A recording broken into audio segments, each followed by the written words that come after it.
There's lots of information out there about when you can sow, what you can sow, when to sow it. January is always a contentious month. We shall tell you the truth about just exactly what you can sow during the month of January.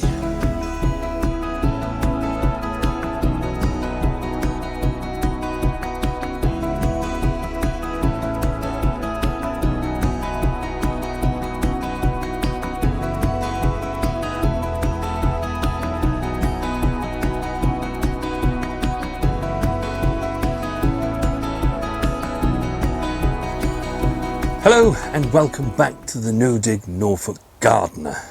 So what is the truth? The truth is you really don't have to be sowing anything at all in January. In today's video I'm particularly trying to help those of you that are watching our channel for the first time and are probably new to gardening for the very first time. Because I'm sure that more seasoned gardeners, you will already know, here in the UK at least, during the month of January, on average we see just 8 hours of daylight per day. That will increase to 9 during the month of February, and that will increase even further up to 11 hours on average per day in March. If you sow something in January, it's going to take a long time for that seedling to get to a point where you can then put it into its final growing position. Whereas if you sow your seeds mid-February, by the time we get to the end of February, those seedlings will have just poked their heads through, and then they'll have the much increased daylight that we get in March to do their growing. And over the years what I have seen is that you could sow something in January, sow something in February, and by the time we get to mid-March, they'll have caught each other up. And that's of course if the ones that you sowed in January got enough light and they didn't stretch and become leggy. If you ever heard the term being leggy before, it's because the seedling is desperately trying to get more daylight hours to photosynthesize, and it stretches itself. That leads to a weak seedling, one that's vulnerable to pests and disease, and you can often lose them. Now I will tell you what you could be sowing in January. It's not all bad news, because you can sow some things in January, but it's important that really the bulk of your sowing is done the following month. You will achieve much better success. Also, if you want to be sowing something in January, you're going to need some help. And no, it's not from me on this occasion. You're going to need things like heat mats or a warm south-facing windowsill so that the soil temperature warms up enough. For the few seeds that myself and Mrs. W want to start off, we actually use heat mats. We've found that really good over the years. One thing that we've never tried before is to use grow lights. I'm very pleased to say that for my Christmas present, Mrs. W has bought me some grow lights. So we're going to be able to try that. So you can see just by the things that I've just listed, if you really do want to get good success in growing something really early, you're going to need help, because Mother Nature is not yet ready for you to do the things that you want to do. Now I have 4 things that I would look to sow during the month of January. The first thing are onions. Now onions can be sown anytime from end of December through to the end of March, with the most favourite time being a mid-February sowing. But one thing myself and Mrs. W have learnt over the years is that growing in a Zone 9A climate, we can sow these in January, and that will then in turn give us a glorious harvest in July. And that's important for us. It's important for us because we need to get another crop in the ground once the onions are finished. If you sow them later and you don't get a harvest until late August, September, it then starts to become too late to get the next crop in. Or, at the very best, it's going to have to be something that won't be ready until the following year. Now, onions are largely unaffected by frost, unless it's extremely harsh. Now, we have in the past, in our younger days, sowed these seeds and they've germinated without the aid of any artificial heat. They take longer to germinate, but they will germinate. And then once they get to a certain stage in their growth, you can then bring them up here to a polytunnel or a greenhouse or a conservatory, where they're just going to receive that little bit more light so that they don't get so leggy. We had a frost the other day, which was a -4. It actually got to about -2 in this polytunnel. That's not going to affect the onions once they've germinated and they're through. The next thing that I would look to do is to plant some potatoes. I can really hear you all gasping at the screen now. Potatoes in January? To be able to do this, you will need to have protection. As I'm sure we all know, potatoes, they don't get on very well with frost. Frosty conditions, icy conditions, at best they'll be checked, and at worst, especially this time of year, they will die. So you're going to need the protection of something like a polytunnel, like a greenhouse, or like a conservatory. One thing you can't do is put them out into the ground, unless you really do live in a dry and very warm climate. For myself and Mrs. W, they go in to 30-litre tubs. And in January, I sow 5 tubs. In February, I sow 5 tubs. Beginning of March, I'll sow 5 tubs. At the end of March, here in our Zone 9A garden, I can then sow them outside. They will be a first early or a second early. In fact, in the case here, we've got some Charlotte that we've kept back. And you can see I've already started them chitting. Now, it can be quite controversial when you come to talk about chitting, because some people do, some people don't. But it's January, you've ordered your seed potatoes, they're going to arrive in January.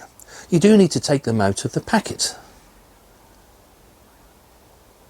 In most cases, the earliest you'll be able to plant them would be mid-March, depending on where you live.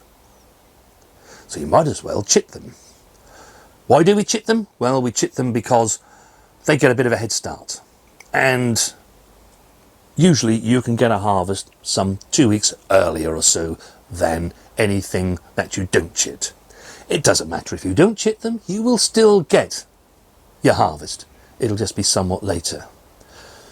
But like I say, if they arrive in January, you can't plant out till March, you might as well chit. You can see here that I've got mine in an old egg carton. We save these, we use them year after year. And to start the chitting process, just stand them there with the end uppermost with the most shoots coming out. You can see there are some coming from the bottom there. But actually, I'm going to plant that potato that way, so I want them here. So what I'm going to do is actually just to take that off. Don't need it. And if you do get any come out from the bottom, just before you plant them, just rub them off. They rub off really, really quite easily. Now, I'm not going to go into how to grow potatoes. We've made enough videos about that on our channel. Do go check out our potato growing list. But suffice to say, once they're in the egg carton, put them in a spare bedroom. They want to be cool but frost-free. And in the light, most importantly, in the light. If you keep them in the dark, you're going to get those long, spindly white shoots that you often find in the potatoes in your sack at the bottom once you get to the bottom of it. Now, for some vegetables, they take a long time to grow. And especially the ones that are not really native to our country, the climate that we have here in the UK. We're talking chilies and sweet peppers. They need to grow for a number of weeks before they get to a stage where they'll start to flower, give you fruit. And even then, when you get fruit, they can take some time to ripen. So to get a head start on them is desirable. But I must emphasize again, it doesn't matter. If you don't have the right setup in order to do this, don't panic. You can sow these in February or March. You will still get a harvest. It'll just be a bit later. And myself and Mrs. W, we are going to sow some peppers and some chili peppers.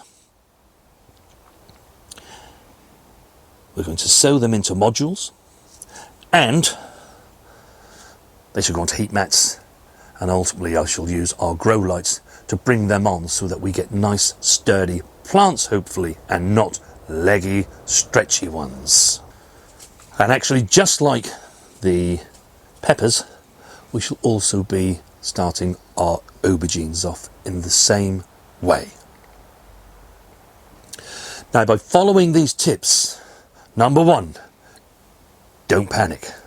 You don't need to sow anything in January. You'll be fine if you sow in February and March. And secondly, only sow seeds that you know you're going to be able to bring through the seedling stage in order that you can transplant them out. For example, don't sow runner beans, don't sow cucumbers, don't sow tomatoes. Tomatoes can get really big really quite quickly. And all of a sudden you'll have extremely large plants that are far too large to put out when they're ready, because for most of us it's going to be best the beginning of May and at worst the end of May before they can go out into the greenhouse and polytunnel borders. But on this channel we don't just make videos like this to tell you what you could be sowing. The idea of this is that it's going to give you some ideas, and if you need to, you can go out and get the seed. But what myself and Mrs. W do, we will tell you when to sow them. Look out for our videos that are called Sow With Us. There will be 2 in January. That will increase even more in February. We tend to have an early February sowing, mid-February sowing, end of February sowing. And these are the optimum times for us in our Zone 9A garden. Of course, if you're watching this channel and you grow in a different zone climate, then you just need to adjust your dates accordingly. For us, we know that on average our last frost date will be mid-April. That's on average. But for a different zone, it might be May. It might be end of March. So you can see you can just adjust those dates by 1 or 2 weeks either way. Or you can sow at the same time as us, of course, and you'll just have slightly larger plants when it comes ready to transplant them. And if you want to know when to sow these seeds, then do make sure that you are subscribed to our channel, and most importantly, click the bell icons. In that way you will be informed whenever we upload a video. Now, for those of you that perhaps have already had a jump start on us, and maybe you've already sown something for January, or maybe you have other things that you sow during January, do let us know down in the comments below. And then anybody that maybe hasn't tried that before can make a decision on whether that's what they want to try. Because what is gardening if we don't try something new? Yes, we do have to stick to certain rules, certain things that we have to do, but it's important that we push the boundaries. Some years it's really, really cold in January, February, even March. Other years, and it's getting more like it, the trend is that we're getting milder. It's not quite so cold as it used to be. So therefore, just by pushing the boundary, maybe sowing something a week or so earlier, you may find that you can get away with it. And of course the advantage to you is that if you can sow different things at different times, it's going to free your bench up a little bit better, because it can soon become pretty populated on here once myself and Mrs. W get sowing. Have a great rest of your gardening week, and we shall see you on the next one.